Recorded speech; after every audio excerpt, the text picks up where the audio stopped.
Bienvenue. Dans cette vidéo, on va résoudre le problème numéro 5 de LeetCode, Longest Palindromic Substring. Pour les nouveaux, LeetCode, c'est une plateforme qui propose des exercices de programmation inspirés tous à partir des questions d'entretien des entreprises américaines. Donc, pour le problème numéro 5, Longest Palindromic Substring, given a string S, find the longest palindromic substring in S. You may assume that the maximum length of S is 1000. Alors, tout d'abord, on doit savoir c'est quoi une chaîne palindrome. Une chaîne est dite palindrome si elle est symétrique. Pour mieux expliquer, cette chaîne-là, ABA, est palindrome. Celle-ci l'est également, mais une chaîne comme ça, CBD par exemple, n'est pas palindrome. Donc, si à partir du milieu, on peut construire, on trouvera à gauche et à droite du milieu la même sous-chaîne, alors c'est considéré comme une chaîne palindrome. Sinon, ce n'est pas palindrome. Donc, on nous demande d'extraire ou d'identifier à partir d'une chaîne de caractères la plus longue sous-chaîne qui est palindrome. Donc, pour cet exemple-là, BABAD, la plus longue sous-chaîne palindrome, c'est BAB de longueur 3, et on nous dit que ABA est également une réponse valide car c'est de la même longueur et c'est palindrome. Pour la chaîne de caractères CBBD, la plus longue sous-chaîne palindrome, c'est BB. Donc, on comprend de quoi s'agit-il et on doit essayer de résoudre ça. On nous précise également que les chaînes qu'on va traiter peuvent être un peu très longues. Supposons que c'est la chaîne à traiter, on va faire comment? La méthode la plus naïve serait de parcourir chaque caractère et tester avec tous les autres et ne retourner à la fin que la plus longue chaîne palindrome, la chaîne qui a le maximum en longueur et qui est palindrome. Mais c'est en O de n carré, je pense, et avec des chaînes très longues, ça va pas faire, ça va pas passer. LeetCode élimine certaines solutions, même si elles sont valides algorithmiquement, on les élimine car ça prend beaucoup de temps. Donc, on doit faire autrement. On va faire comment? Donc, tout d'abord, je commence par indexer la chaîne.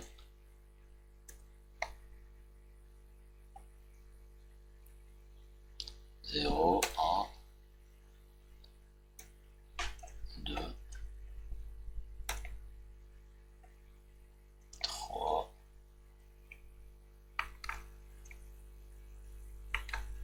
4, 5 et 6. Donc, ma chaîne contient 7 caractères, indexés de 0 à 6. Je vais faire comment? Pour tester si la chaîne de caractères est palindrome ou pas, je peux commencer soit par le caractère il-même,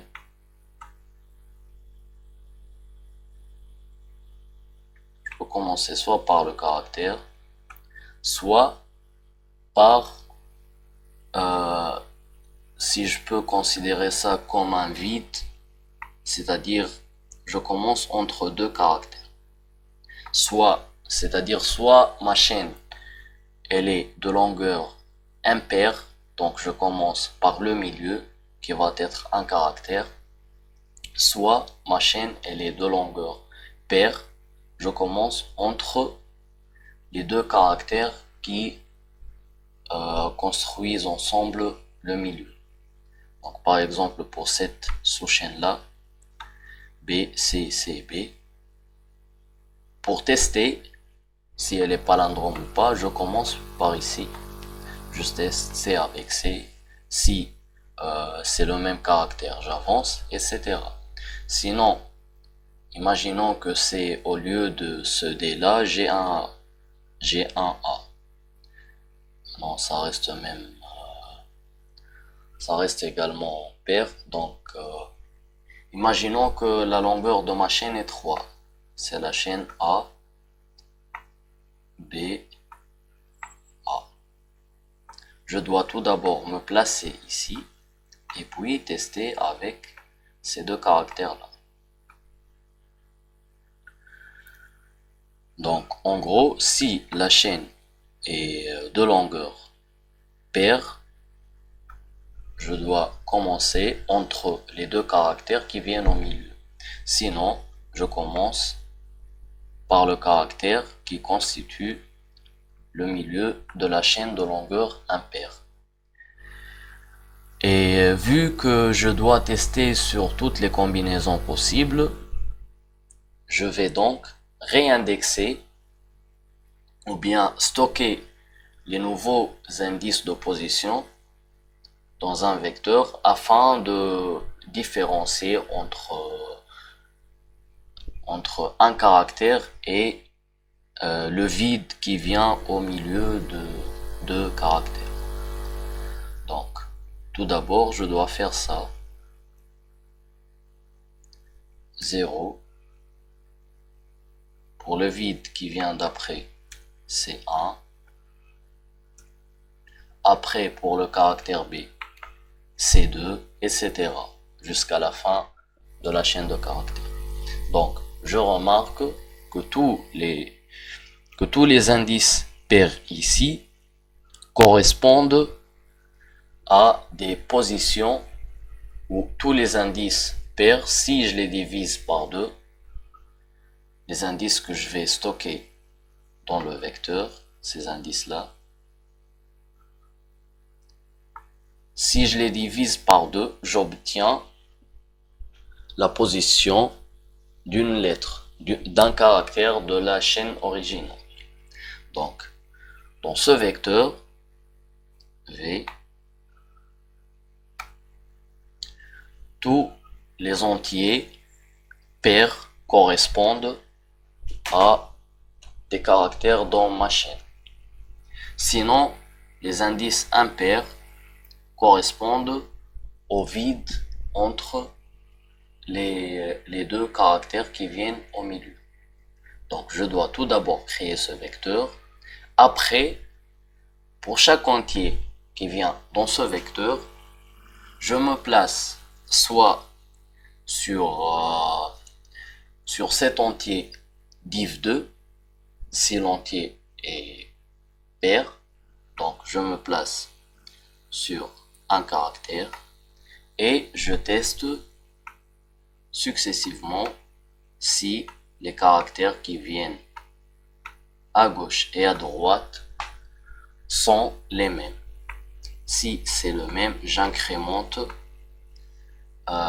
les compteurs qui m'indiquent, ou bien les pointeurs qui m'indiquent la position gauche et droite. Donc, je trouve ici D, je m'arrête, même ici A, et je passe au caractère suivant. Je fais le même algorithme, je teste si le caractère à gauche et celui à droite sont les mêmes. Si c'est le même, je répète, c'est-à-dire je décrémente le pointeur qui m'indique la gauche et j'incrémente celui de droite. Je teste encore si c'est bon. je répète le même traitement, sinon je passe au caractère suivant. Donc, comme ça, à la fin, on aurait testé sur toutes les possibilités, c'est-à-dire les possibilités d'avoir des chaînes palindromes dont le milieu est vide, c'est-à-dire de longueur paire, sinon des chaînes palindromes euh, dont le milieu est constitué par une lettre, donc de longueur impaire. Afin d'optimiser cet algorithme pour que ça marche sur tous les coups, car si on fait ça seulement, on va avoir un time limit exceeded, c'est-à-dire la solution va être rejetée car car ça prend beaucoup de temps, même si c'est mieux que l'algorithme naïf. Donc, afin d'optimiser ça et pour que ça soit accepté par LeetCode, je fais quoi? Si j'arrive à tester sur ce caractère-là, par exemple, je sais qu'il y a 2 caractères pour arriver à la fin. Donc, au meilleur des cas, si ces 2 caractères,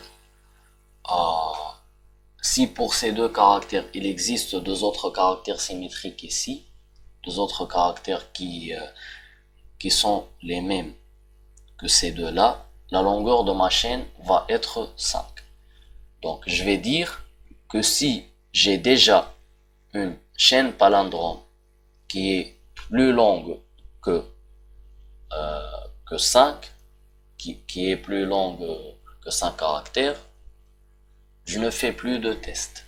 Comme ça, j'évite de faire le traitement, de calculer les sous-chaînes que ne vont jamais être acceptées.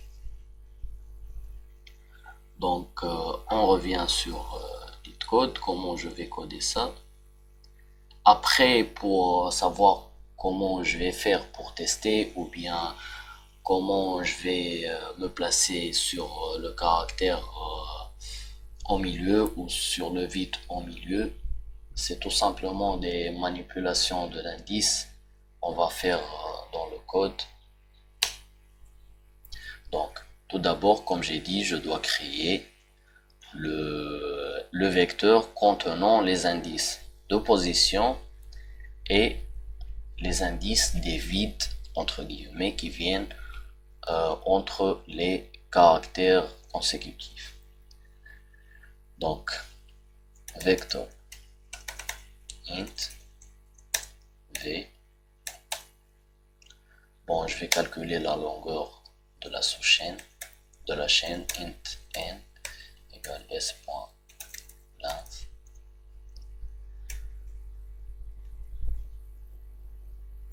Sinon, si cette longueur égale à 0, je retourne directement la chaîne elle-même, if n,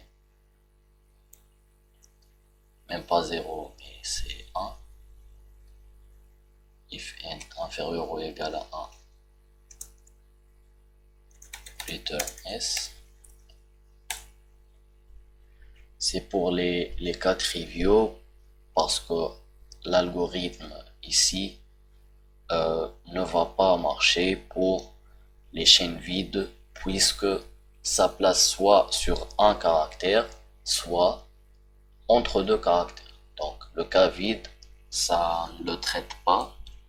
Donc j'aurais pu ici faire si n est inférieur strict à 1, return s, mais même pour 1 ça marche, donc j'évite de faire le calcul d'après.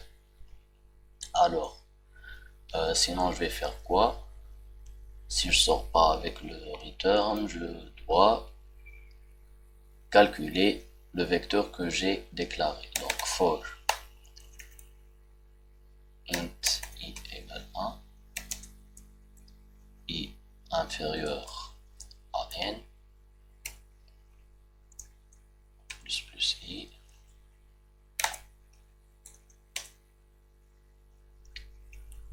Alors, comment je vais calculer ce vecteur? Tout d'abord,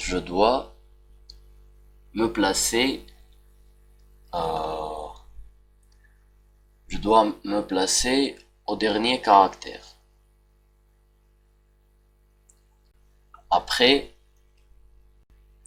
et à chaque parcours, j'ajoute deux entiers au vecteur, l'entier cette position-là plus i et l'entier cette même position moins i. À la fin du parcours, j'aurai un vecteur de longueur 2n-1 qui contient tous ces indices-là. Donc 0, 1, 2, jusqu'ici, ces indices qui marquent les caractères et les vides qui viennent entre ces caractères. Donc v.pushback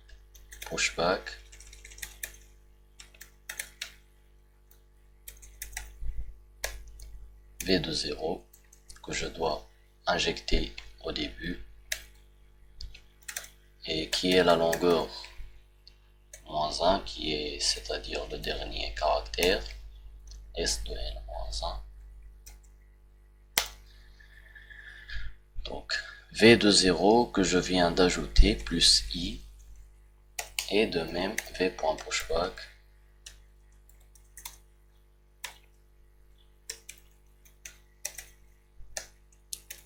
v de 0 moins i. Donc après, je dois parcourir ce vecteur et faire mes tests à chaque fois. Donc avant de parcourir, j'aurai besoin d'une chaîne pour stocker le résultat, donc string res, une autre chaîne qui va stocker la sous-chaîne palindrome temporaire pour la comparer à chaque fois avec résultat et ne garder que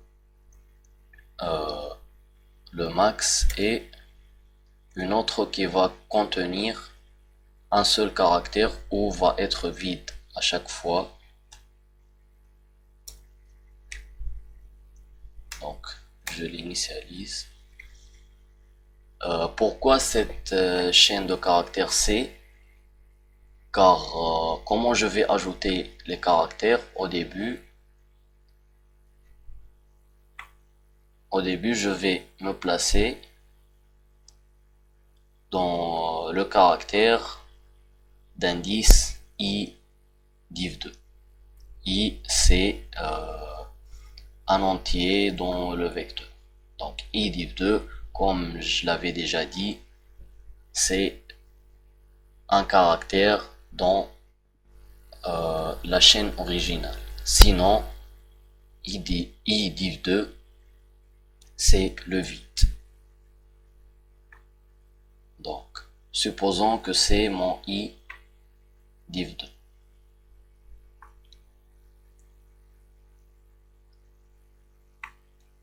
Donc, j'ai dit que je vais calculer i div2 plus 1 et i div2 moins 1. Donc, au cas où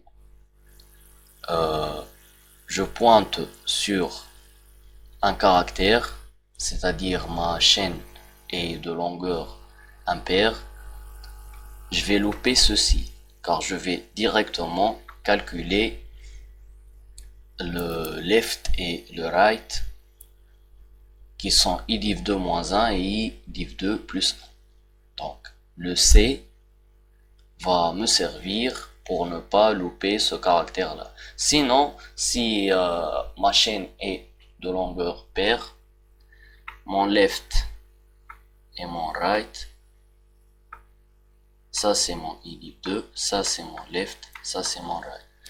Je vais rien louper, donc ce caractère C va être vide. Donc pour le moment c'est bon. Alors for int i de v, donc pour tous les éléments qui existent dans ce vecteur, qu'est-ce que je vais faire? If i mod 2 égale 0.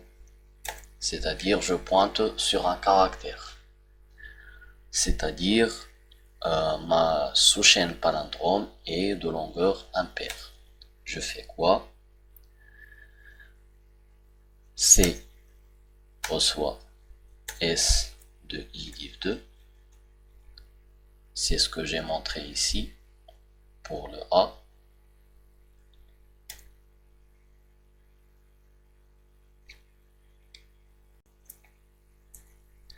La borne inférieure, le left, elle reçoit I div 2 moins 1. Borne supérieure, right, R reçoit I div 2 plus 1.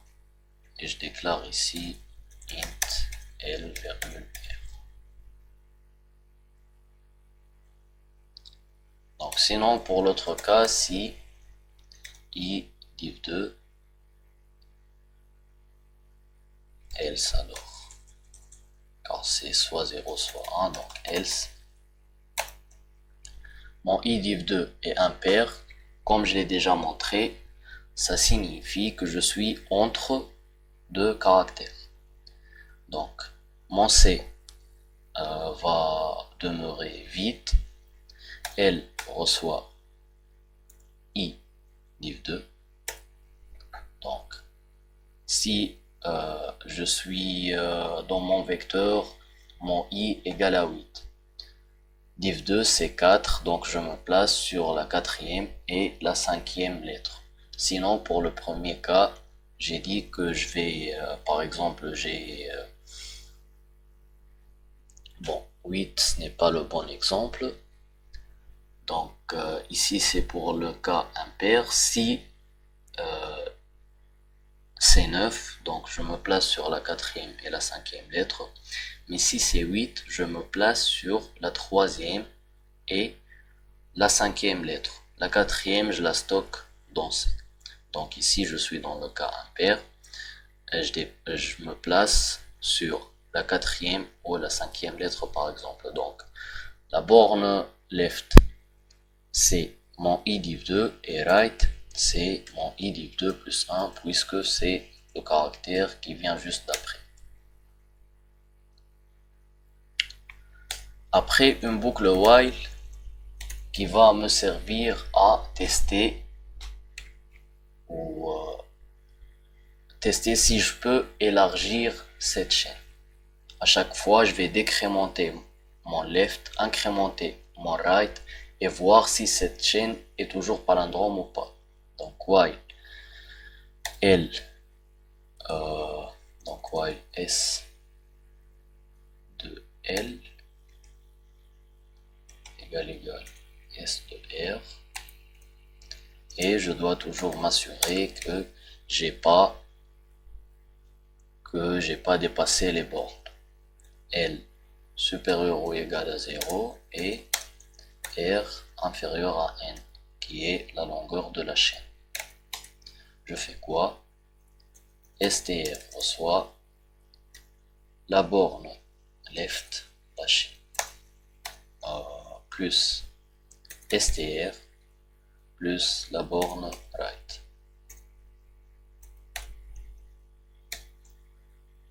Donc j'ai intérêt ici à initialiser STR au vide, mais je pense que ça marche en tout cas.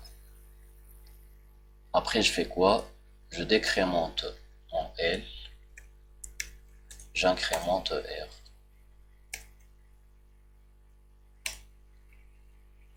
Ici, je dois tester si str.length supérieur à résultat.length. Je fais quoi? Résultat reçoit str. Et en tout cas, avant de parcourir une autre fois, je dois affecter la valeur vide, la chaîne vide à str avant de commencer le prochain parcours. après avoir sorti de la boucle, return res.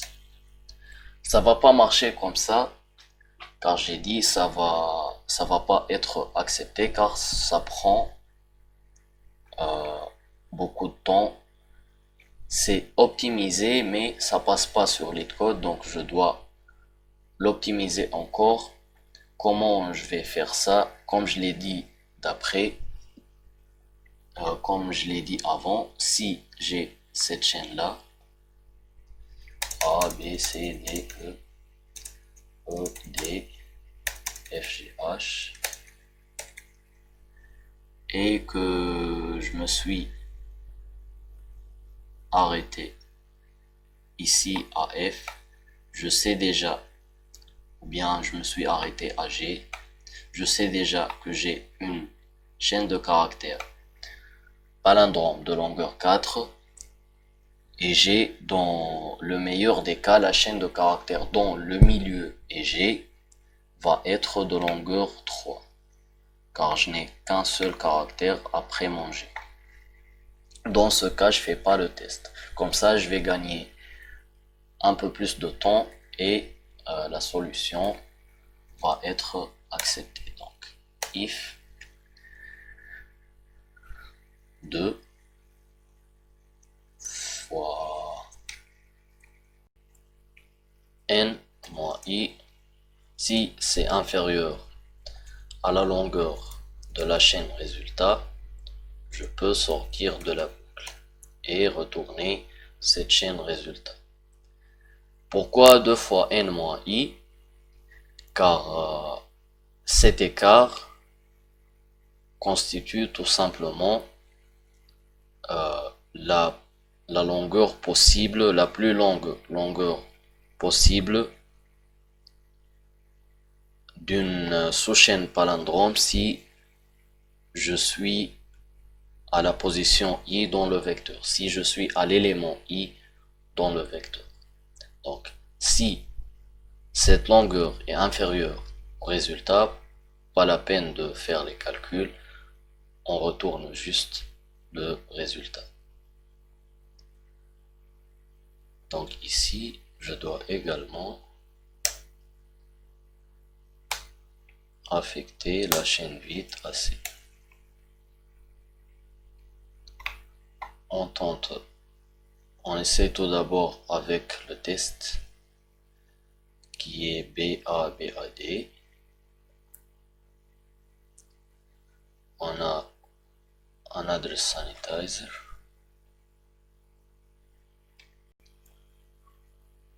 Bon, je dois tout d'abord, avant de rentrer dans la boucle while, si ce C n'est pas le vide, je dois l'ajouter. Et par précaution, je vais inverser ça. Pour ne pas tester, pour ne pas aller voir le caractère à la position L, si L est inférieur à 0. Donc si cette condition est fausse, on va pas évaluer le reste. Et comme ça, on n'aura pas des problèmes de dépassement d'indice.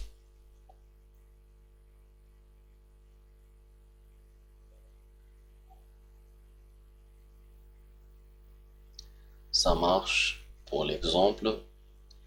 Donc on soumet le code et on regarde si c'est accepté ou pas. C'est bien accepté, c'est pas la meilleure solution possible, mais bon, ça marche. Donc merci pour votre attention, j'espère que j'ai su bien expliquer. Si vous avez des questions, n'hésitez pas à commenter et n'oubliez pas de vous abonner pour les prochaines vidéos. Au revoir.